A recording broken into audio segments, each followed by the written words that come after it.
Hello and welcome to part 1 of the Atera webinar for new customers. This first part will focus on PSA. As you can see, we're looking at the dashboard of the Atera portal, which summarizes everything in a system. If you want to change the layout, you can click on Edit Layout. You can remove things, change the size, change the order. The preview will show you how everything looks, and then when you finish, just click Save. Okay. Here you can see the tickets in the system: open, pending, due today and overdue. And on the right hand side you have warning and critical alerts. Okay, these are all dependent on the thresholds of the monitored devices, and we'll talk about that in the second part of the webinar.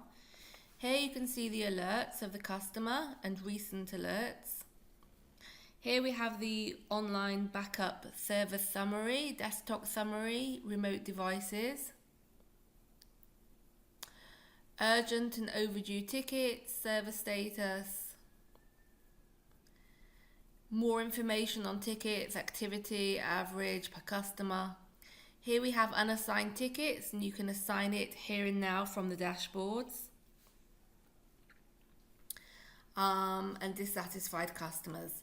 And the satisfied and dissatisfied customers are the results of surveys that you can send to your customers.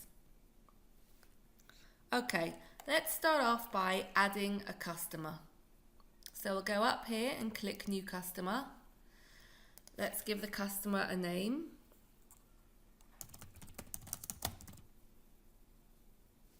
And we'll give him a gold ranking, which will be useful later for internal purposes. Let's give him an email domain. This is useful when you get a support email and the contact doesn't exist. Then Atera will create it automatically, and Atera will know which customer it belongs to based on the domain, which is why it's useful to add one here. Okay, here you'd fill out all the regular information of the customer. Here we have the threshold profile. The default threshold profile exists. It's predefined in Atera and it's automatically associated with a customer. You can create different threshold profiles. We'll come to that in the second part of the webinar. Let's click on Next. Okay, so here we have a contract for the customer. Let's create a new contract here. Start date will be today, end date in a few years' time. Let's choose to make it a default, and we'll show you why later on. Let's look at the different contract types. You can have standard, block types, and monitoring, and project type as well. Let's choose hourly, and let's go for a billing period. I'm going to choose on demand for the purposes of this webinar. Primary rate, let's choose $75 an hour. An additional rate is important. It's useful when it's for out of hours or weekends when the customer calls you. So it will be slightly higher. Let's choose that and then close. And then let's click on Next. Okay, you don't have to have an SLA, but we recommend having one because it's important to build that kind of trust with your end customer. Okay, we'll select here the default SLA, which comes predefined, and now we can click on Finished. Okay, and here is our new customer that we just created. Let's go quickly in, see how it looks. Okay, here we go. You can add in a logo here. You can see here it's a gold customer. Here would be the contacts if you add them in. Contracts. There's the one we just created. You can add as many as you want. Devices, we need to add devices to the customer. Tickets, we haven't opened any yet. Passwords, here you can store all passwords associated with the customer. Attachments, this is really whatever you want. Invoices, well, there's nothing to display yet, but now we're going to create a ticket and create an invoice from the ticket so you can see how it works. Okay, so there's several different ways to create a ticket. We can create a ticket manually, like we're going to do now. We can turn an existing alert into a ticket. We can have a ticket created when the end customer sends us a support email. And also the end customer can create a ticket through his customer portal or by pressing Control and F12 from his end computer. So let's just now quickly create a contact. Here is our customer, and let's call him Joe Blogs.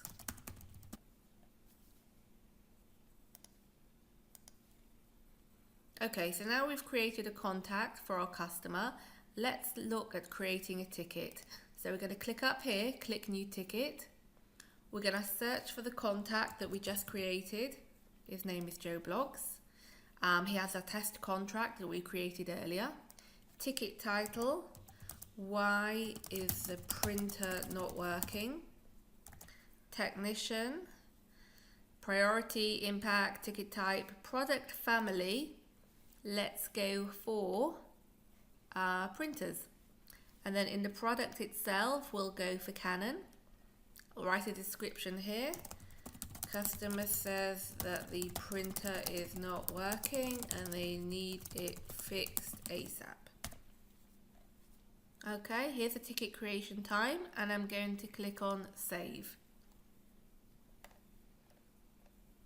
Okay, so here you can see the ticket displayed in our ticket dashboard.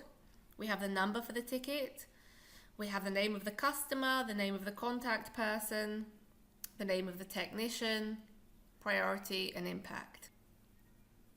And now when you save a ticket, a confirmation email is sent to the customer telling him that the ticket is created. Let's go back into the ticket. Okay, so we can see there's a time here. We can choose to stop the counter or we can let it keep ticking. Okay, here we can send an email back to the customer. So let's pretend that we've fixed the problem. And we can write here, it is fixed, please confirm, thanks, and send it to them. And now if we go back to the dashboard of the tickets, you can see that it says here waiting for customer response. Okay, and when they write back, it will say customer responded. So you can see from the dashboard where you're up to in terms of communication. You also have the possibility, if we just go back in here, instead of doing a public reply, you can do an internal note. And that's only for you and other technicians to see. So you could write something like, so that no one else can see it. Okay, let's see what else we can do here. Okay, let's see what we can do up here. We can click to assign it to a new technician. We could change the agent. We could change the contract. Here we saw internal note, public reply. In these actions, we could merge the ticket with another one. We could delete the ticket. We could sign customer. Okay, this is important if we were on site, okay, and you had your ticket open on your mobile phone, you could get them to sign off here, and that will be supported on a mobile phone. Another option is the time entries. Okay, here you can see the amount of time that's spent so far on this ticket. You can edit the time entries. You can change the duration here, etc. Now let's say, for example, we were on site and we changed the hard drive, so there's extra expenses that the customer needs to pay. So here we'd go into Actions, Products and Expenses. No records to display at present. We can click on Add. We can choose a product. Let's say we're going to choose some hardware. A new server, let's just say, for the sake of this tutorial. Okay, so now we're adding this.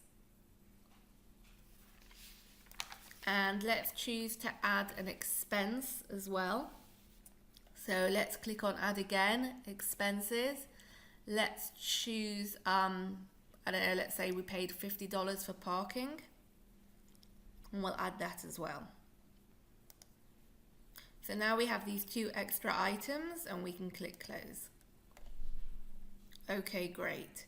And let's stop the counter from ticking. And let's change the status to closed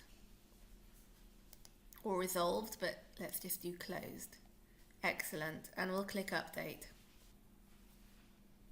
So from this moment on, the ticket is billable. But before we go to the billing, I want to show you the timesheet report. Okay, this is useful to see how many tickets you have for this time period. Let's just click generate and see what we've got. Okay, and here is a ticket you can see that we just opened earlier. Okay, and what we can do, we can actually, obviously we can choose to select the customer, which would be the customer test that we just created, and that way it would show just the ticket that we opened.